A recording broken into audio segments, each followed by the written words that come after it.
Greetings, comrades, and welcome back to another episode of the Comrade Cast. And today we are going to be talking about the two big elections which have happened over the last week or so. Of course, we had the big election in the UK, and then we had the second round of the French legislative elections. Probably going to be a bit of a shorter episode today because it is cooking here at Edmonton, and it is cooking down here.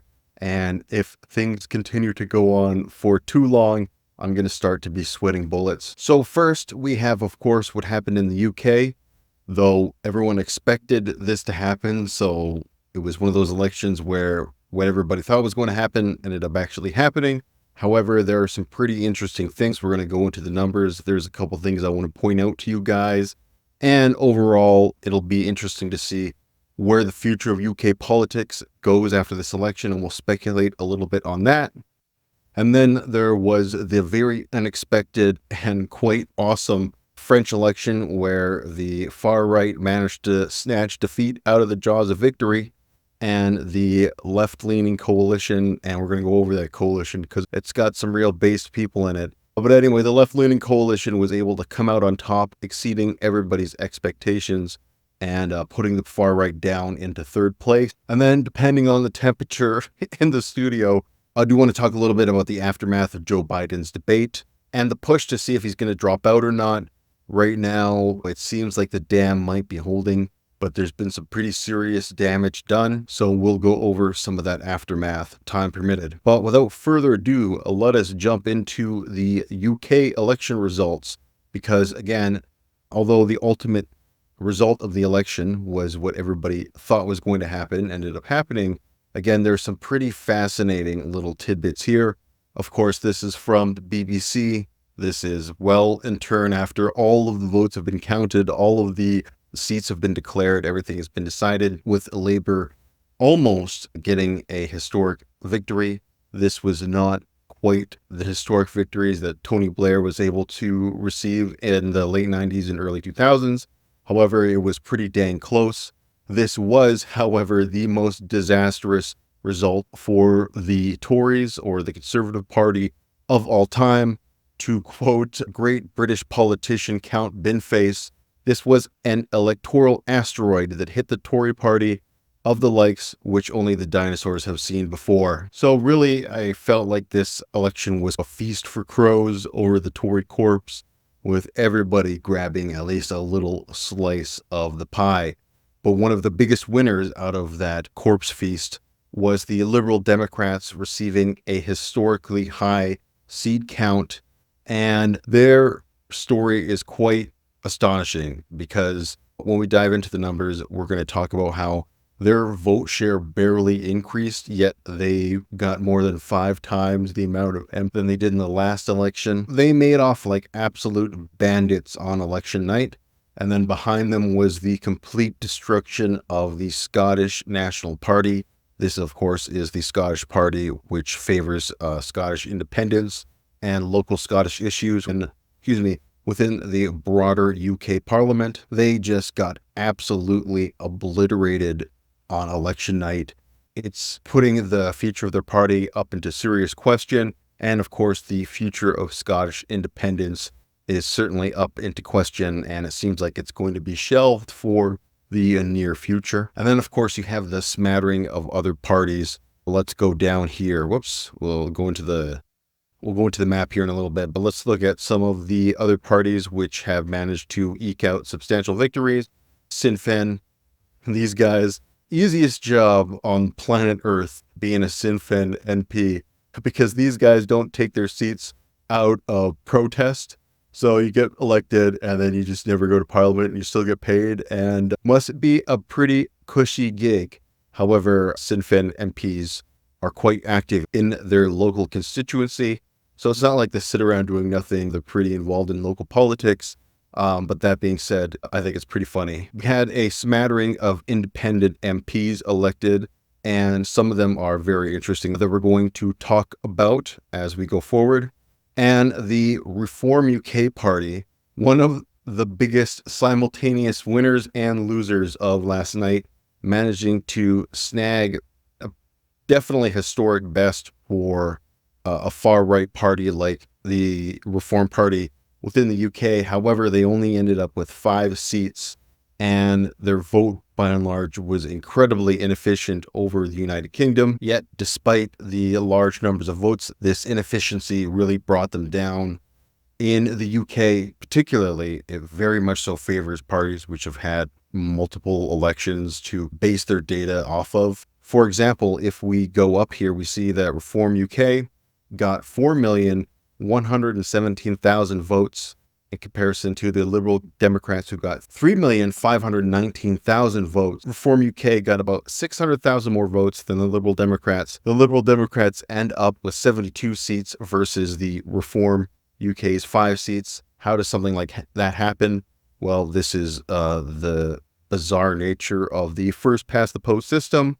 And in a country like the UK, the party like the Liberal Democrats, who have run multiple elections, have a large pool of data that they can work off of and say, okay, we can focus our effort into these areas where our previous data sets look like we're going to be successful, and leave these areas to wither on the vine. So because they've run multiple elections in the country, this allows the Liberal Democrats to much more effectively allocate their resources into which ridings they can actually win. Reform UK, however, this being their first major election under this banner, obviously there used to be a couple of other parties. I'm not sure how much those previous iterations of the party share their data. I'm going to imagine probably not very much at all. So if Reform UK wants to build on what happened on election night, they're going to actually have to stick around for longer than one election cycle and kind of build up in areas where they did well, and again, focus their resources more effectively, because their election strategy was a very shotgun election strategy across the country, not very efficiently spent. And the only other small party I really want to talk about is the Greens, who had another historic night for them, increasing their vote share to nearly 7% plus 4%, and getting a full 4 seats plus 3. Again, this is the best they've ever done in an election. It may not seem like much, but again, for them, it's a very, very good night. Let's actually look at some of the vote tallies, not just the seat numbers, even though in the Westminster system, it's the seat numbers that matter at the end of the day. We have Labour only increasing their vote share by 1.6%. In fact, I have the Wikipedia page pulled up here that has us able to go back very quickly and see what happened in the last election. We can see in the last election, one of Labour's worst results ever, they actually got more votes than they did in this last election. Jeremy Corbyn gaining over 10 million votes. And then if we see Keir Starmer only gaining under 10 million votes, 9.7 million votes.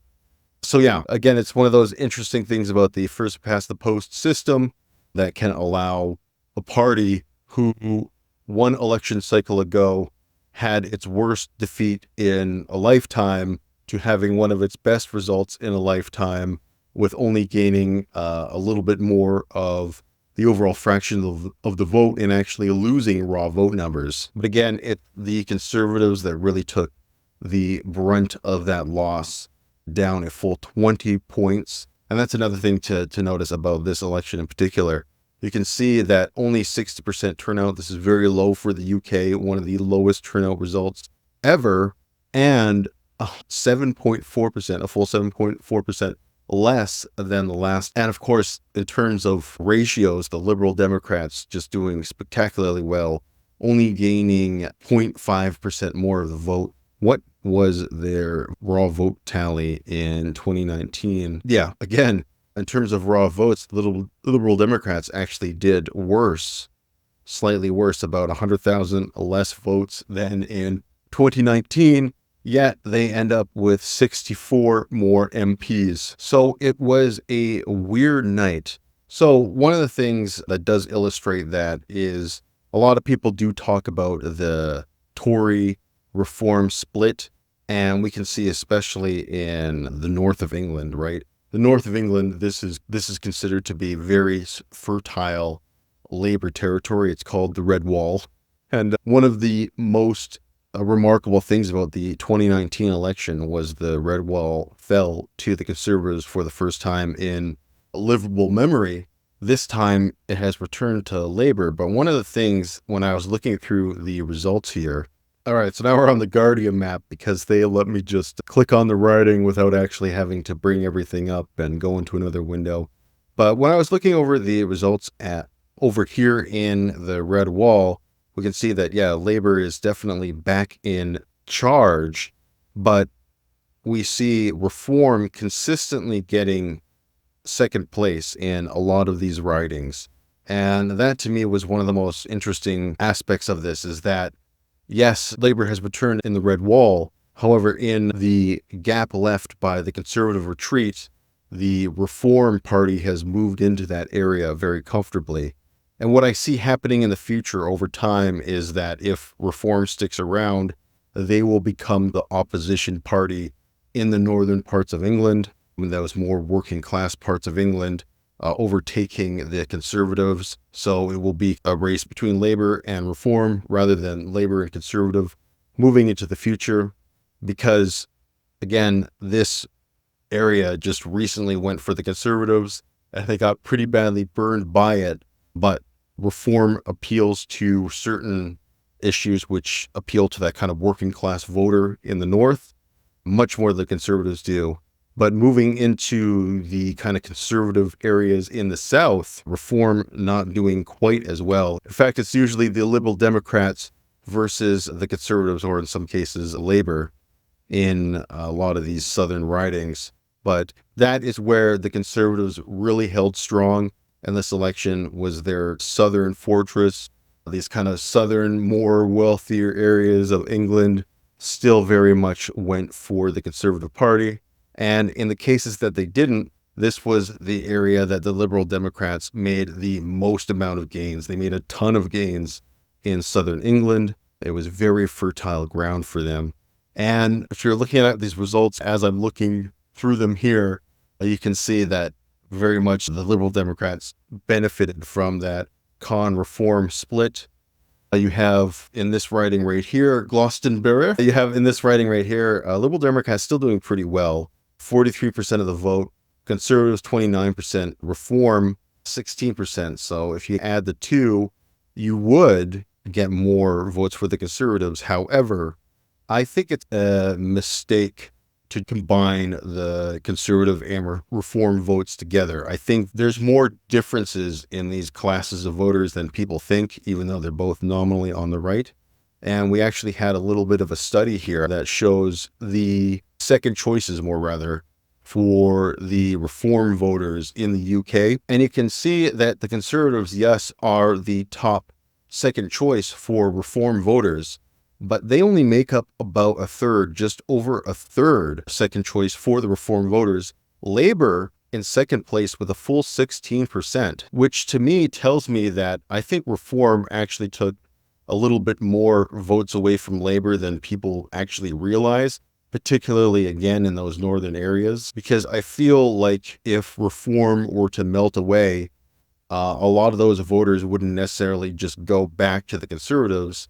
They might just end up going back to Labour because they have that kind of disdain for the Tory brand. And then, of course, surprisingly, about 1 in 10 had Liberal Democrats as their second choice, even a few Green Party voters. And then, of course, there is a full 25, 1/4 of Reform voters who would say that they would not vote for another party. And that is, to me, that's their hardcore base. That's the base of the Reform Party.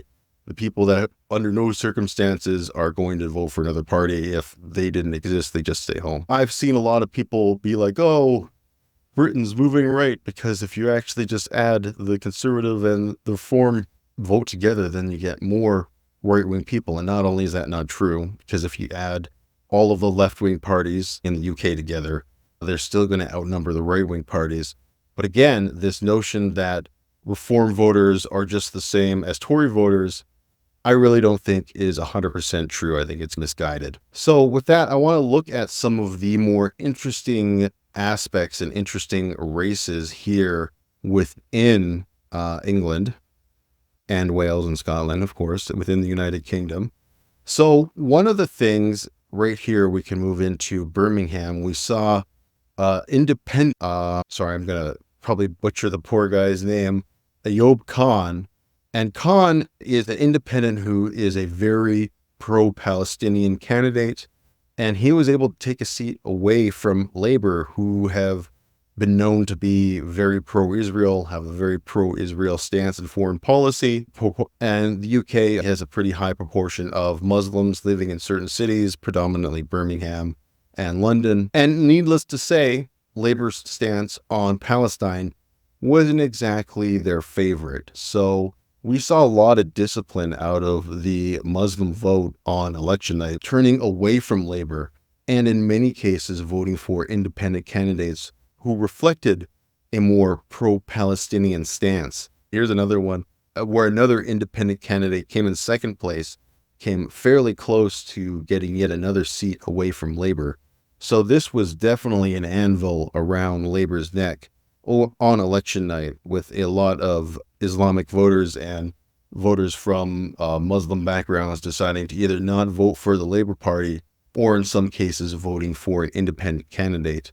But one independent candidate who I really want to talk about, and one victory on election night that I was extremely happy about, and that is the vindication and continued standing of one of my favorite all-time politicians, which is none other than my man, the legend, Jeremy the Bull Corbyn. And one of the things I prefaced a lot of this election talk by saying at the start is that Jeremy Corbyn actually got more votes in the last election than Keir Starmer did.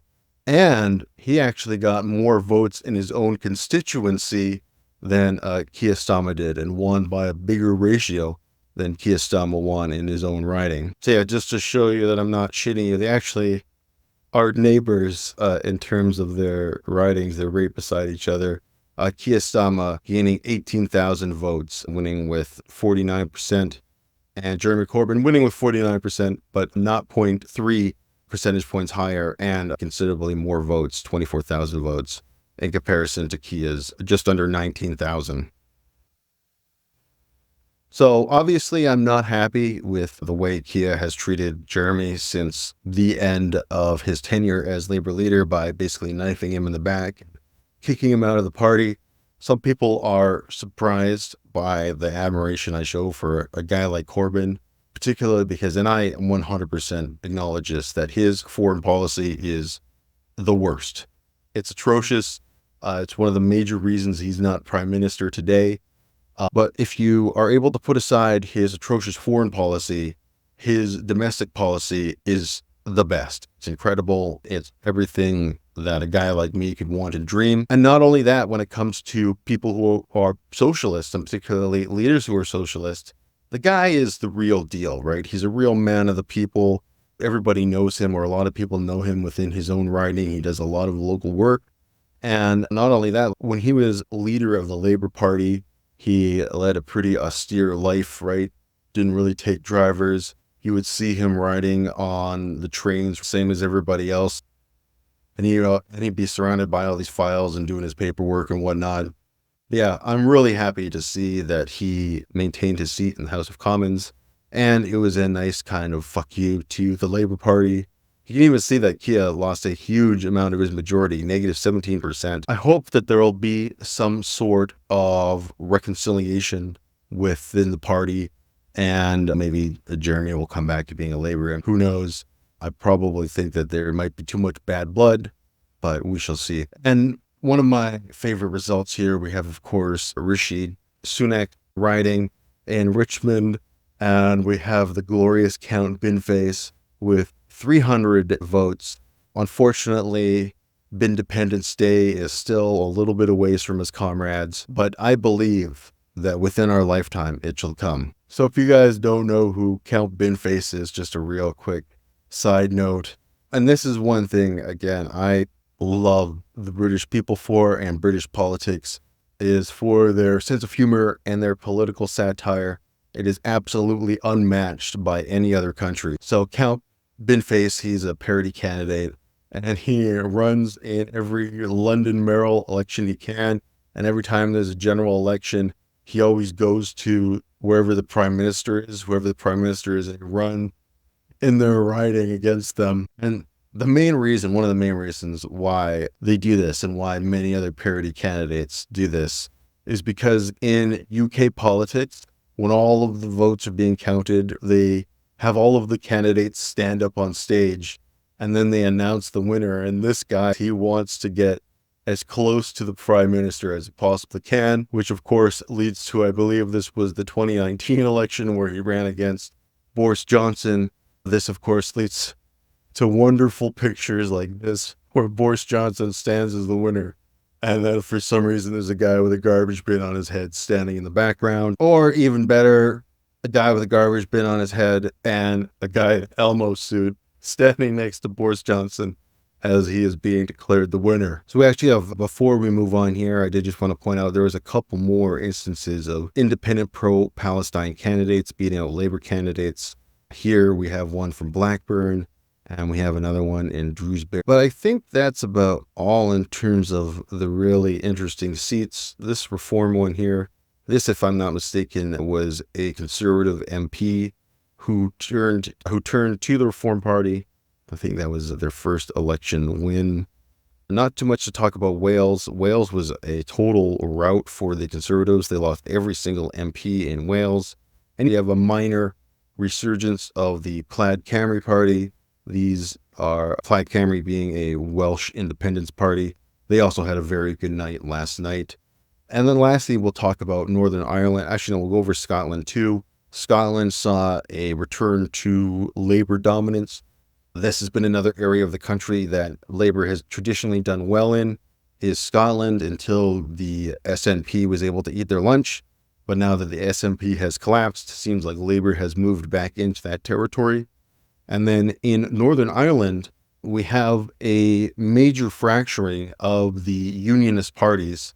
Sinn Féin obviously wants to rejoin Northern Ireland with Ireland proper. However, there is a bunch of unionist parties. The biggest one used to be the DUP, the Duppers, as I like to call them.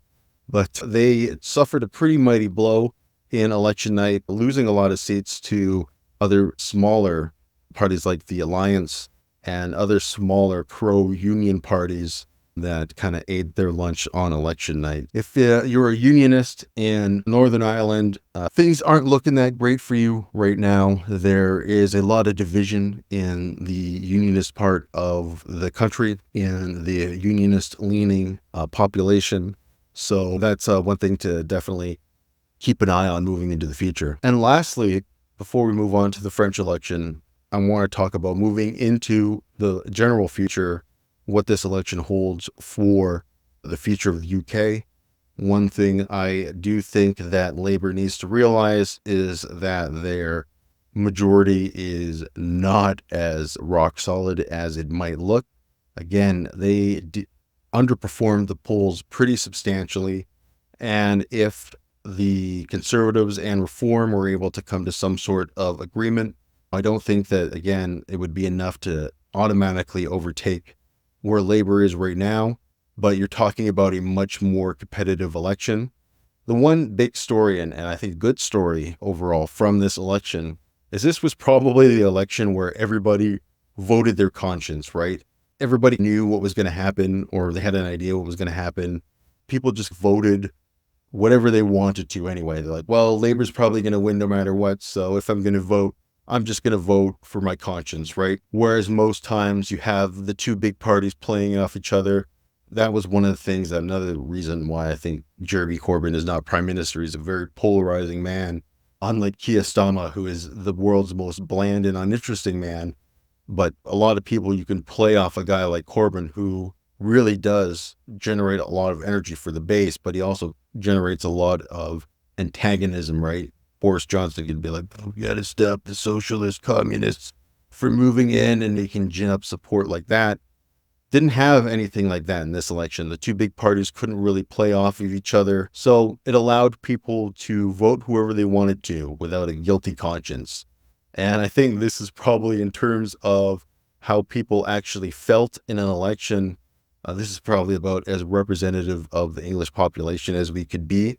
But in terms of actual seat counts, not a very representative reflection of where the English population is. And as someone who has been a supporter of the New Democratic Party his entire life here in Canada, I know the pain of what it is to have your party vastly overperform the popular vote and then underperform in terms of the seat counts over and over and over again, and it fucking sucks. And that's why first past the post is a terrible system. What is not a terrible system, however, is the French system.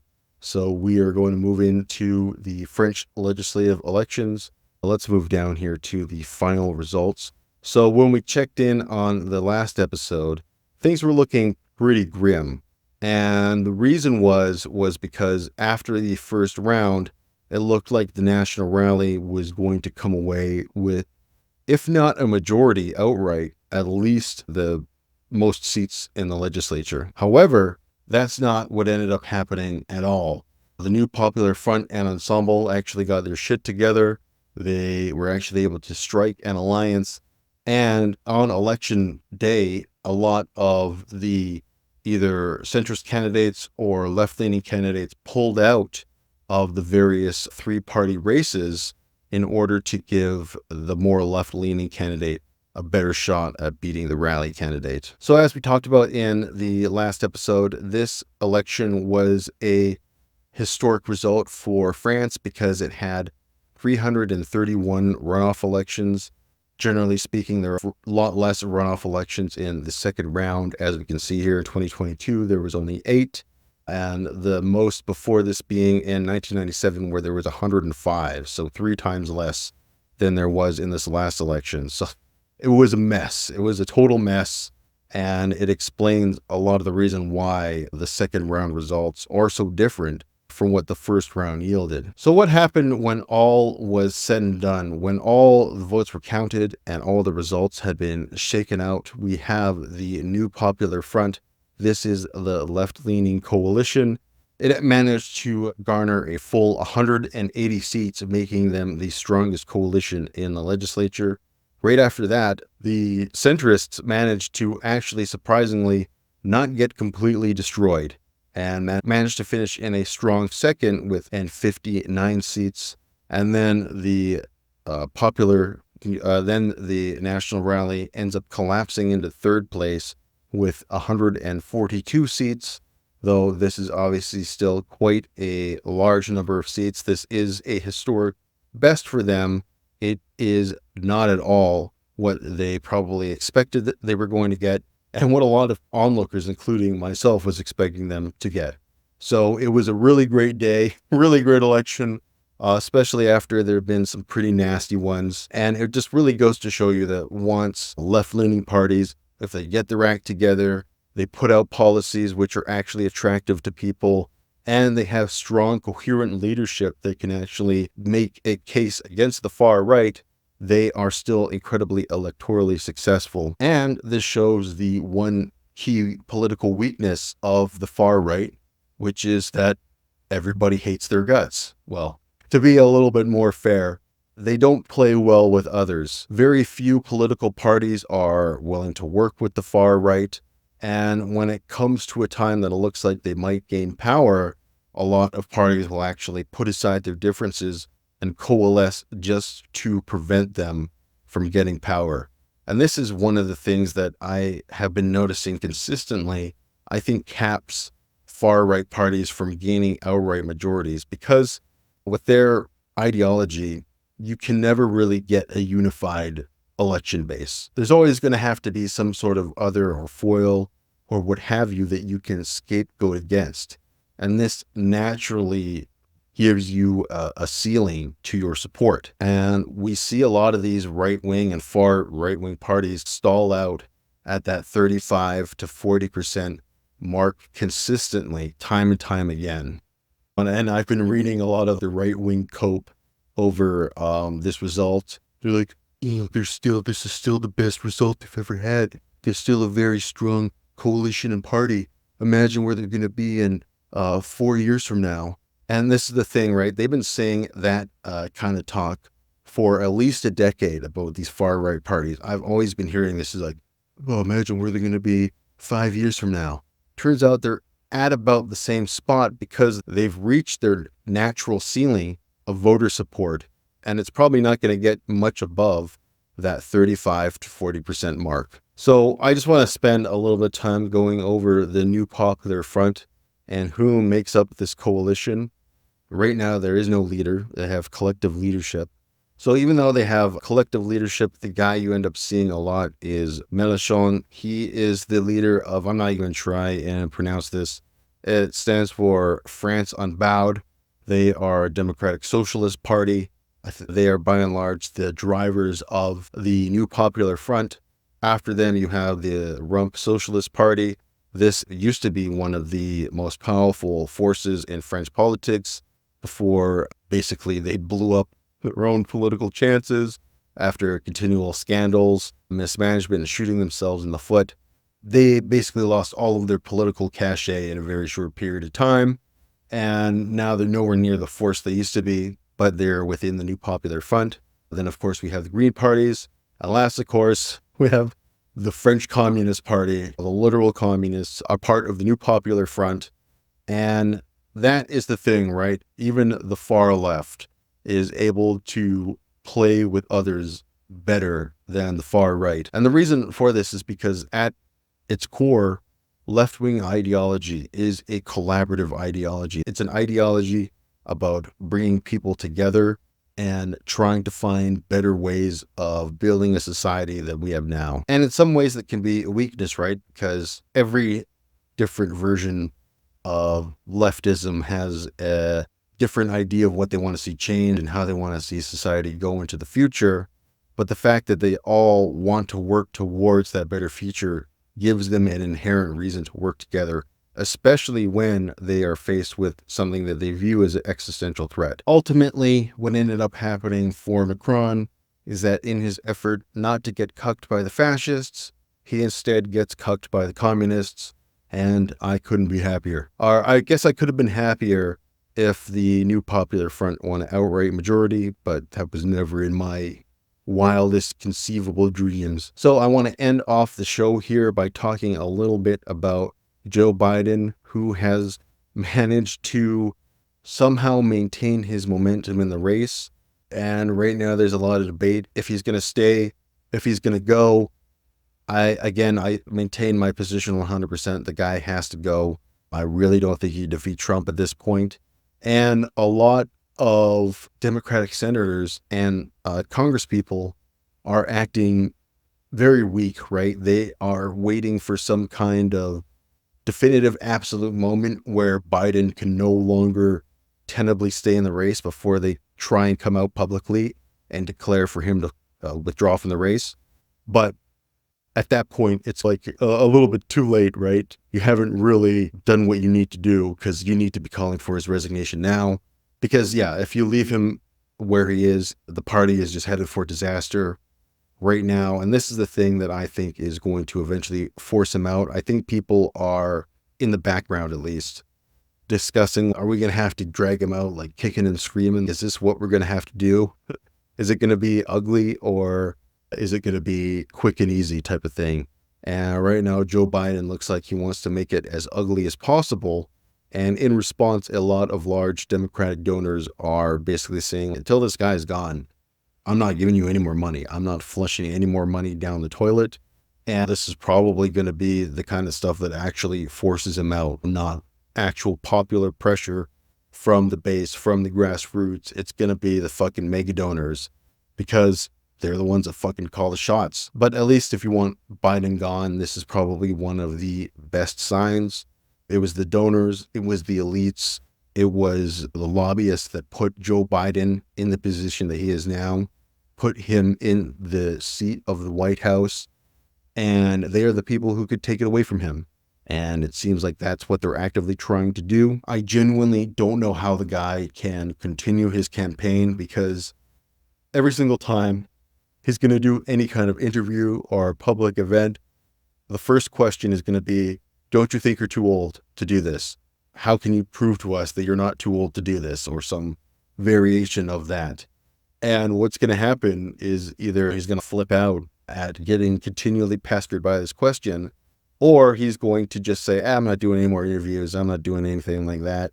And that is just going to reinforce what everybody thinks about him already. So he is in a very precarious position and has the capacity to basically send the Democratic Party down in a screaming hellfire if he wants to. Michael Moore, of course, a guy with a great track record when it comes to predicting American politics, came out with one of the most scathing but also heartfelt pieces that I read in a while. Basically, he scolded Americans. He's like, what the fuck is wrong with us that we can't recognize that this guy needs to step down, that this guy needs to stop? What the fuck is wrong with our humanity? And then, of course, he asked this really devastating question that if Joe Biden offered to drive you from Flint to Detroit, would you get in that car with him? And for me personally, that answer is a resounding no. And it's just frustrating because if Joe Biden had stepped down gracefully long before this time, he would have had an excellent track record and an excellent presidency, way better than anybody could have guessed, and way better than I thought he would have had going to the White House. But and he could still have something like that if he steps down in reasonable order. But if he doesn't, right now, his legacy is going to basically be of defeat and disaster and handing the keys of the White House over to Donald Trump again. So these are his choices basically right now. Resign with dignity, actually leave a positive legacy or a somewhat positive legacy, or go down in disastrous defeat and be labeled as one of the biggest political failures of all time. So that's Joe Biden's catch-22 right now. Well, actually, so much of a catch-22. I think the choice is easy, but, well, what do I know? Anyway, it is slowly becoming a sauna in here, and before I start to glisten like the golden god I am, I think it's about time I wrap up this episode. So I want to thank you guys for watching. This has been the Comrade, signing off for now, and until next time, you guys take care.